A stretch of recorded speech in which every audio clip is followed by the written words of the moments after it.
हाँ, मैंने बताया कि मेरी जान को खतरा है, ये मुझको धमकियां दे रहे हैं। इस घटिया बयानबाजी के लिए इस खराब मुख्यमंत्री को जनता से माफी मांगनी चाहिए। उसको निकाल के बाहर फेंकेंगे और उस जिहादी सुअर की औलाद। वेलकम भाई लोग, इस वीडियो में बात करेंगे सोशल मीडिया पर आज क्या है ट्रेंडिंग अपडेट जो हो रहा है वायरल। वीडियो में आपके साथ शेयर करने वाले हैं हर छोटे बड़े वायरल अपडेट। वीडियो पसंद आए तो लाइक कमेंट शेयर और चैनल को सब्सक्राइब जरूर कीजिएगा। तो दोस्तों, जहां जहां इलेक्शन होते हैं बीजेपी घुसपैठिए का मुद्दा उठाते हैं। होम मिनिस्टर अमित शाह असम में घुसपैठियों पर भाषण दे रहे हैं।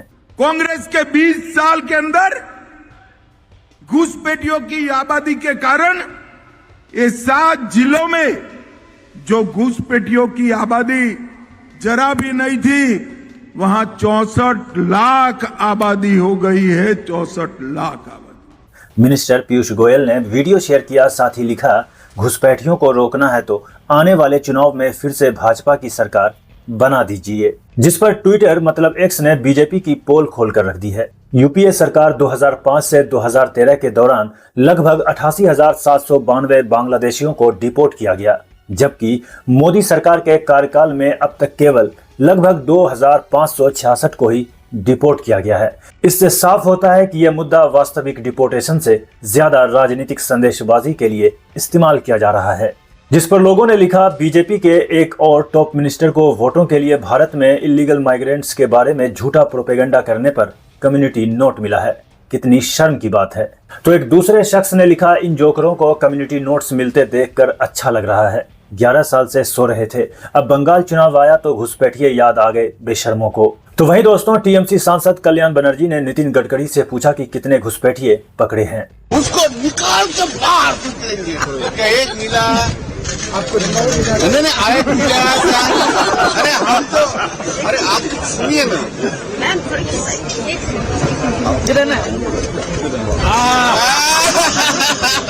कभी कभी आपको नाम लेता है जाने कोई कुछ नहीं बोलते साहब, ठीक है ना। आप एक काम करिए। दोस्तों, जेफरी एप्स्टीन की फाइल्स में पीएम नरेंद्र मोदी का नाम आने के बाद गजब का तहलका मचा हुआ है। कांग्रेस स्पोकपर्सन रागिनी नायक ने सवाल पूछा है कि मोदी जी जवाब दो, जेफरी एप्स्टीन जैसे घिनौने आदमी को कैसे जानते हो और उससे सलाह क्यों ले रहे थे? अमेरिकी राष्ट्रपति को कौन सा फायदा पहुंचाने के लिए आप इजराइल में नाच गा रहे थे?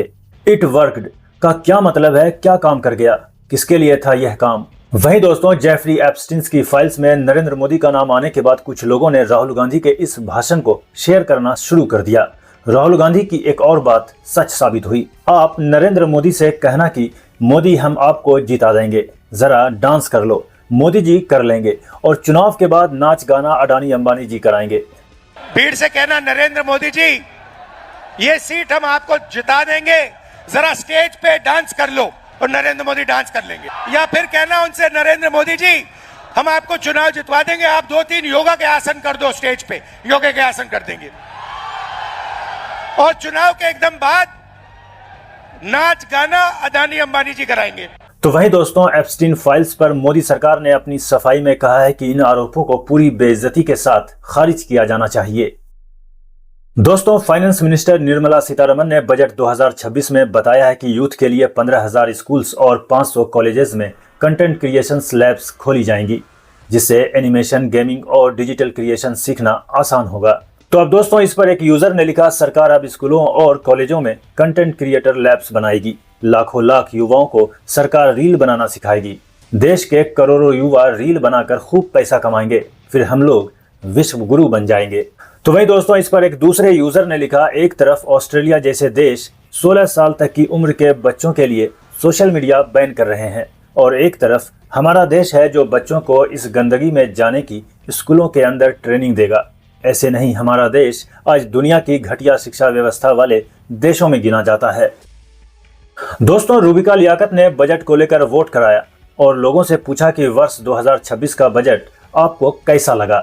ऑप्शन दिया, अच्छा, बुरा, ओके, दूरदर्शी, बाद में समझ आएगा। अब गोदी एंकर को उम्मीद होगा कि लोग अच्छा ही कहेंगे, लेकिन दांव उल्टा पड़ गया। लोगों ने लिखा, डिलीट कर दो आंटी, नहीं तो मालिक नाराज हो जाएंगे आपके। तो एक शख्स ने लिखा, चमची अब क्या करेगी। दोस्तों, मोहम्मद दीपक ने अपना एक नया वीडियो रिलीज किया है। कुछ दिन पहले दीपक ने एक मुस्लिम दुकानदार को परेशान करने वाले राइट विंग गुंडों का सामना किया था। अब वो लोग इन्हें जान से मारने की धमकी दे रहा है। दीपक का कहना है कि उत्तराखंड के कोटद्वार कस्बे का लोकल एडमिनिस्ट्रेशन भीड़ के साथ मिली भगत में है। इसी बात है कि आपकी जान को खतरा है। हाँ, मैंने बताया कि मेरी जान को खतरा है, ये मेरे को धमकियां दे रहे हैं कि कोटद्वार चल के दीपक को हम बताएंगे। तो उसके बाद ये लोग आते हैं आज 11-12 बजे करीबन आते हैं, 1:30 बजे करीबन ये आते हैं कोटद्वार। और कोटद्वार में कम से कम 5 से 5.5-6 घंटा ही रहते हैं। पूरे कोटद्वार में घूमते हैं, प्रशासन इनको रोकता नहीं है और ये बेहिजक होकर नारे लगाते हैं, मेरे को गालियां देते हैं, मेरी फैमिली को गाली देते हैं, मेरी माँ को, मेरी बहन को। ठीक है, तो ये मेरे को गालियां देते हैं, पूरा प्रशासन इनके साथ घूम रहा है, इनको ये नहीं मना कर रहा, रोक नहीं रहा इनको प्रशासन। सबसे बड़ी बात ये है। अब दोस्तों, मोहम्मद दीपक को लेकर राहुल गांधी ने बीजेपी आरएसएस पर तगड़ा हमला किया है। उत्तराखंड के दीपक भारत के हीरो हैं। दीपक संविधान और इंसानियत के लिए लड़ रहे हैं, उस संविधान के लिए जिसे बीजेपी और संघ परिवार रोज रौंदने की साजिश कर रहे हैं। उत्तराखंड की बीजेपी सरकार खुलेआम उन असामाजिक ताकतों का साथ दे रही है जो आम नागरिकों को डराने और परेशान करने में लगी हैं। हम तुम्हारे साथ हैं भाई, डरो मत, तुम बब्बर शेर हो। अब दोस्तों, मोहम्मद दीपक मामले पर जर्नलिस्ट अभिनव पांडे ने बीजेपी सरकार और नफरतबाजों की भयंकर तरीके से क्लास लगाई है। उस आदमी की एक रैपट भर का ये आदमी नहीं है। एक कंटाप अगर मार दे तो जमीन चाट के धूल फाँक ले। दीपक मुल्ला भाग गया। नारेबाजी सुन रहे हैं इन लोगों की, ये बजरंग दल के कार्यकर्ता है। अगला नारा क्या है? दीपक कटुआ भाग गया।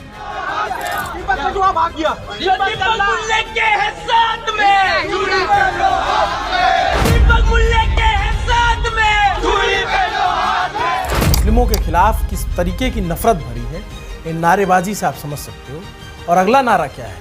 जो दीपक मुल्ला के साथ में चूड़ी पहन ले हाथ में। जो लोग ये नारा लगा रहे हैं उनकी जानकारी के लिए बता दें कि चूड़ी जो है ना, आपकी माताएं पहनती हैं। जिस माँ की जन्म कोख से जन्म लिया है वो माता चूड़ी पहनती है। जो आपकी बहन है वो चूड़ी पहनती है, आपकी बुआ मौसी चूड़ी पहनती है।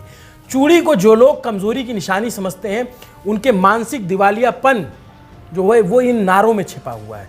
तो इस मामले पर फैक्ट चेकर मोहम्मद जुबैर ने वीडियो शेयर कर लिखा, यहाँ पौड़ी पुलिस इतनी बेबस नजर आ रही है कि वह गुंडों को रोक तक नहीं पाई। गिरफ्तारी तो दूर की बात है, गुंडे दीपक कुमार पर हमला करने की कोशिश कर रहे थे, सिर्फ इसलिए क्योंकि उन्होंने एक मुस्लिम दुकानदार का साथ दिया था जिसे बजरंग दल के गुंडे परेशान कर रहे थे।